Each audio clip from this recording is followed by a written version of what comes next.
Santorini is Europe's most popular island, attracting a record 3.5 million tourists last year. Much of its appeal is the beauty born of what is thought to be the largest volcanic eruption in human history, which occurred 3,500 years ago, leaving the island a crescent-shaped island, covered in ash and with vast lava cliffs.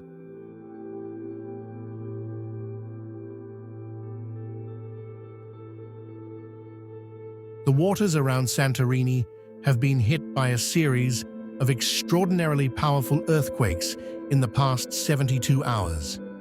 More than 300 undersea quakes have been recorded, many of them magnitudes greater than 4.5, in less than 50 minutes before 8 a.m. on Tuesday.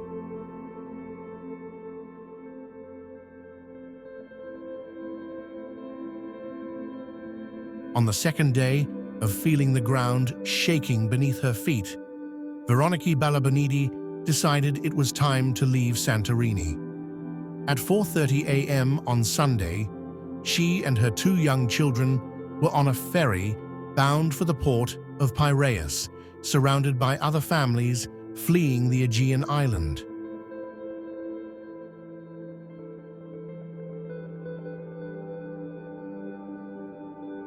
When students would normally be in their first classes and schools on Santorini and 12 other Aegean islands had been closed by Greece's Civil Protection Ministry, seismographs recorded 6 earthquakes, 2 of them magnitudes 4.8 and 4.9.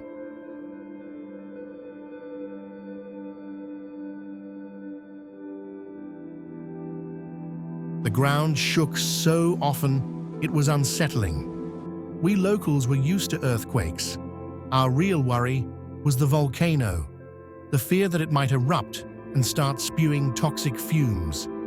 About 6,000 people have followed in our footsteps, using whatever means are available: planes, boats, and even private yachts.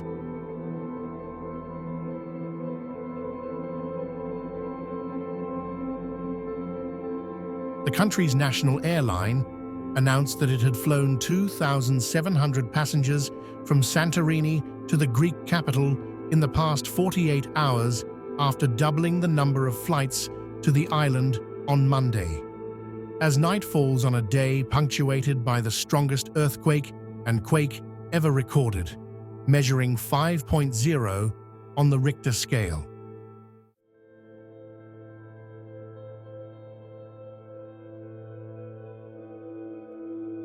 The streets and alleys of the island's spectacular cliff-top town are deserted, shops shuttered, and taverns shuttered. The locals have left, and so have most of the foreign workers and tourists visiting out of season. It's unnatural, one earthquake after another in quick succession, but I'm used to it and have booked a flight back from Athens this weekend.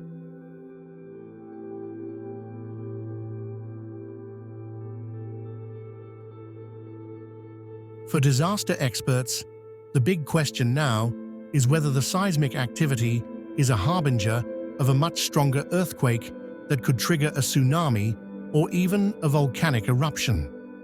As the tremors increase, so do the rock slides. Emergency and rescue teams sent to the island have described sonic waves producing a near-constant rumbling.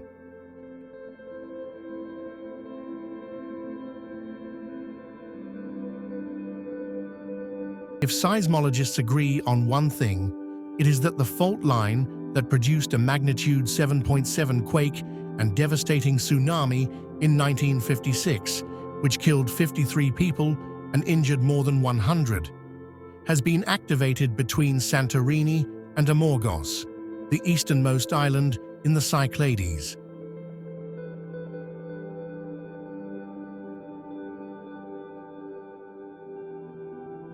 Santorini's volcano last erupted in 1950, and experts say it is close to erupting again, raising further concerns because it is closer to the epicenter of the earthquake.